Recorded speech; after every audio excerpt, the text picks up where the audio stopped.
कि राम के नाम को ना बदनाम करो तुम, नवरात्रि के दिन ना ऐसा काम करो तुम। उनके बारे में, राम के बारे में शायद पढ़ा ही नहीं है, जाना ही नहीं है। सिर्फ शोभा यात्रा में चलने से कोई राम भक्त नहीं होता। राम जी को बुलडोजर पर क्यों सर पर लेके आइए, हम इनका स्वागत करेंगे। राम जी का स्वागत है, राम जी का स्वागत है और सच्चे राम भक्तों का भी स्वागत है, मगर ये तुच्छे लोगों का स्वागत नहीं है जो राम के नाम को बदनाम कर जुलूस मोहम्मदी निकलता। कहीं आपने देखा किसी भी मंदिर का सामने जाके चिल्ला चिल्ली? नहीं, ये सभ्यता नहीं है। जिस मोहम्मद के नाम पे आप जुलूस निकालते हैं, उनकी इज्जत, उनका रुतबा आप कैसे जानेंगे? आप अगर अच्छे से चलेंगे, आप इज्जत देंगे, आप प्यार देंगे, आप प्यार बांटेंगे, तो सामने वाले की तरफ से प्यार मिलेगा। है यकीन, वो मुसीबत में नहीं डालेगा। है यकीन, वो मुसीबत में नहीं डालेगा। खुदा है, वही रास्ता निकालेगा, वही रास्ता निकालेगा। सबसे पहले तो मैं ये कहूँगा कि राम के नाम को ना बदनाम करो तुम, नवरात्रि के दिन ना ऐसा काम करो तुम। जिस राम को पुरुषोत्तम राम कहा जाता है, मर्यादा पुरुषोत्तम राम, और आप जब शोभा यात्रा निकालते हैं, निकालिए, इसमें कोई दो राय नहीं, निकालनी चाहिए, मगर बोलिए तो जिस राम के बारे में आप मर्यादा पुरुषोत्तम राम कहते हैं, यही मर्यादा है कि आप राम की शोभा यात्रा में बंदूकें, तलवार ये निकाल कर, डीजे बजाकर किसी भी धर्म को या किसी भी एक मज़हब को टारगेट कर कर गाली देना, उनको उस्काना, मुझे नहीं लगता है कि ये श्री रामचंद्र के आप उनकी शोभा यात्रा होनी चाहिए। इस तरह होनी चाहिए कि लोग देख के उस शोभा यात्रा से कुछ सीखे, ना कि उससे लोग उत्तेजित हो और आपस में झगड़ा हो, लड़ाई हो। आपने उनके बारे में, राम के बारे में शायद पढ़ा ही नहीं है, जाना ही नहीं है। सिर्फ शोभा यात्रा में चलने से कोई राम भक्त नहीं होता। कितने ऐसे धमकी वीर आए हैं और जिन्होंने धमकी दिया और चले गए, ना जाने कहाँ चले गए, फिर वो खोज के भी नहीं मिलते। ये मतलब क्या बोलते हैं, सस्ती टीआरपी है। ये सोचते हैं कि इस तरह की भाषा बोलेंगे कहीं ना कहीं टिकट मिल जाएगा, भाजपा किसी न किसी जगह टिकट दे देगी, काउंसिलर, एमएलए, एमपी बना दिए जाएगा। यही सोचकर इस तरह की अड़बड़ बात बकते हैं ये लोग। सच से इसका कोई नाता नहीं है। इनकी औकात ही नहीं है कि ये नमाज रोक दे, इनकी औकात नहीं है कि नमाज में खलल डाल दे। ये सब बेवकूफ़ी वाली बात है, इससे कुछ फ़र्क नहीं पड़ता। ये बोल के अपनी टीआरपी बढ़ाने की कोशिश कर रहे। राम जी को बुलडोज़र पर क्यों सर पर लेके आइए, हम इनका स्वागत करेंगे।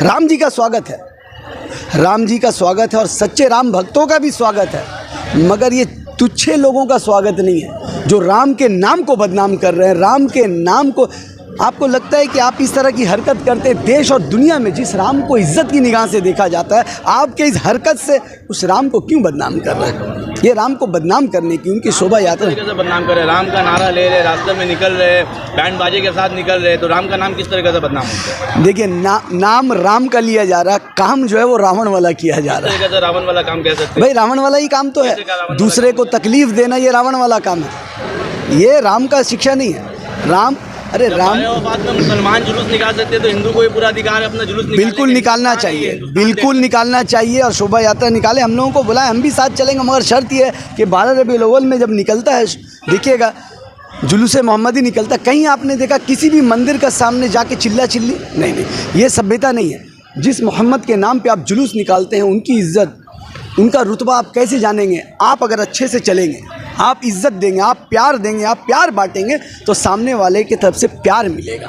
तो आपने कभी भी देखा कि जुलूस मोहम्मदी में किसी भी मंदिर का सामने झंडा लगा दिया गया हो, बांध दिया गया हो, या किसी हिंदू भाइयों को गाली दी गई हो? कभी आपने सुना है? पूरे हिंदुस्तान में कहीं एक रिकॉर्ड दिखा दीजिए। अरे वो शोभा यात्रा निकाले ना, आए ना हमारे यहाँ, वेलकम है, हम शरबत पिलाते हैं। ये लोग हैं जो, मैंने कहा ना, सस्ती टीआरपी, अपने आप को मतलब एक शॉर्टकट पकड़ लिया है कि हम 4 गाली देंगे मुसलमानों को, हमको कहीं ना कहीं से टिकट मिल जाएगा। ये सब गलत चीज़ है। सदियों से बनाया जा रहा है, बंगाल में भी मनाया जा रहा है, लेकिन इस तरह का जलसे जुलूस पहले नहीं होता था। इसका कारण क्या है अचानक से? देखिए, इसका मेन कारण है बीजेपी। बीजेपी चाहती है कि रामनवमी के बहाने वो अपना प्रचार करे, अपनी पार्टी का प्रचार करे। और बंगाल में जिस तरह भी कुछ दिनों से आप देख रहे हैं, मुसलमानों ने टीएमसी को नकारा है और अच्छे सच्चे प्यारे हिंदुओं ने बीजेपी को नकार दिया है। हर जगह उनके फॉलोवर, उनके वोट में कमी आ रही है, क्योंकि ये कब तक ये काटो मारो पीटो बांटो वाली राजनीति कब तक करेंगे? तो इस ओछी गंदी राजनीति से लोग निकलना चाह रहे हैं, तो इनकी जो राजनीति दुकानदारी है ये ख़राब हो रही है। तो ये मिली जुली, मैं तो कहूँगा मिली जुली साजिश है, जानबूझ के। जिस जगह पर आपने देखा पिछले साल दंगा हो गया, इस साल तो आपको और सतर्क होना चाहिए था, आपको और होशियार होना चाहिए था कि नहीं, जिस इलाके में जो डेंजर जोन है, जहाँ पर झगड़ा होने का आशंका है, हुआ था, तो उस जगह को प्रशासन क्यों नहीं उसको सही से कंट्रोल कर पाया। मुसलमानों को बेवकूफ़ बनाने की जो राजनीति चल रही है, उससे मुसलमान उगता गए हैं। और इसका आपने देखा होगा सागर दिघी, जहाँ पर 65% मुसलमान है, वहाँ के मुसलमानों ने नकार दिया। जहाँ 52,000 वोटों से टीएमसी जीती थी, अब वो 23,000 वोटों से हार गई, माने 75,000 का फ़र्क। और एक चीज़ याद रखिएगा, जब बाई इलेक्शन होता है तो 99% चांसेस होता है सरकार ही जीते। अगर ऐसे नॉर्मल इलेक्शन होता तो मेरे ख्याल से लगता 50-60 हज़ार वोट से। तो ये गुस्सा है लोगों का कि जब बेवकूफ़ बनाया जा रहा, कब तक बेवकूफ़ बनाएंगे। 10,000 मदरसा नहीं रिकॉग्नाइज करे तो वो हुआ क्या? अरे जैसा आप उर्दू को सेकेंड लैंग्वेज कर दिया जाएगा, किए क्या? वक़्फ़ बोर्ड के लिए आपने इतना कुछ कहा, क्या मिला हमें? कुछ नहीं। आप देखिए ना, स्ट्रक्चर कमेटी की रिपोर्ट क्या थी? एक बार उसके बारे में ममता बहन जी किसी भी मन से कहा है उन्होंने? अगर एक बार कभी कहा कि हाँ, स्ट्रक्चर कमेटी की जो रिपोर्ट थी 2010 में कहती थी, जो 2011 में कह के आई थी, उसके बारे में क्या हम पूछते हैं तो उस सवाल को हटा दिया जाता है। बिस्मिल्लाह, माशाअल्लाह, सुभान अल्लाह, सलाम करने से हमारा पेट नहीं भरेगा। हमारे नौजवान पढ़े लिखे बेकार घूर रहे हैं, डिग्रियां ले लेकर घर में सड़ रहा है, करे तो क्या करे, फिर कुछ नहीं कर रहे। वो अपने पॉकेट से दे रही है। वक़्फ़ बोर्ड का पैसा है, और वक़्फ़ बोर्ड का पैसा वो सरकार का पैसा नहीं। अगर सरकार का पैसा होता, सरकार में ये आईनी नहीं कि आप चाहे इमाम हो या मुअज्जिन को देने की कैपेसिटी नहीं है, उनकी नहीं है।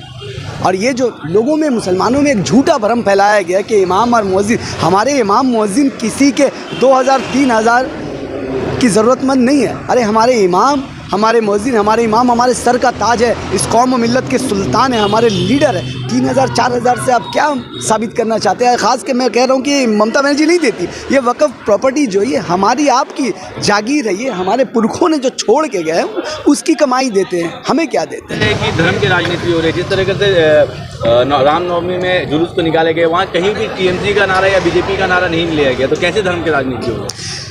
ये ज़रूरी नहीं है कि नारा लिया जाए, समझदारों को इशारा काफ़ी है। और ये अच्छा बताइए ना, जब ध्रुवीकरण होगा, जब हिंदू मुसलमान आपस में लड़ेंगे, फ़ायदा किसको होता है? आप बताइए, फ़ायदा किसको होगा? जो कट्टरपंथी लोग हैं, जो कट्टरवादी लोग हैं, जो चाहते हैं इस देश के हिंदू और मुसलमान आपस में लड़ते रहें। कभी आपने सुना है इन लोगों के ज़रिए कि ये अपील करे आकर, हिंदू वाहिनी आके अपील करे, या मुसलमान के नेता लोग को अपील करना चाहिए, टीएमसी अपील करे कि नहीं भाई, इस देश में हम लोग प्यार से, मोहब्बत से हज़ारों सालों से रह रहे हैं। आज अचानक ऐसा क्या हो गया 2014 के बाद कि मुसलमान में ऐसा कौन सा बदबू आ गया कि उससे इतनी नफरत हो गई? वक्त में सीएम का क्या काम है उनका? आप तो कहीं से भी देख सकती है। हर असेंबली में एमएलए भी आते हैं। तो हमारे इलाके में भी कभी आ जाए, मेरे इलाके में आ जाए, मेरे बस्ती में भी आ जाए, कभी टेंगरा में आके देख ले किसी मस्जिद में, वो जहाँ रहती है काली घाट के पास में। नहीं, उनको भी तो टीआरपी चाहिए ना, लाखों लोग उनको देखे। देखिए, आंचल लगा के आप आइएगा, मुसलमानों को बेवकूफ़ बनाइएगा, कब तक बनाइएगा? क्या हमारा हक नहीं है कि हमें नौकरी चाहिए? क्या हमारा हक? आपको पता होना चाहिए कि 8,500 स्कूल बंद होने वाले हैं बंगाल में। 8,500 स्कूल बंद हो रहे हैं। हमारे हाथों से कलम को छीनने की साजिश चल रही है। हमारे हाथों, हमारे कांधों से स्कूल का बैग छीनने की साजिश चल रही है। ऐसे भी मुसलमानों को क्या कहते हैं? अभी जिस तरह का राजनीति हो रहा है, कह रहे पंचर पुत्र। अरे हम तो मेहनत करके, खट के, हलाल की कमाई पंचर से भी कमा लेते हैं।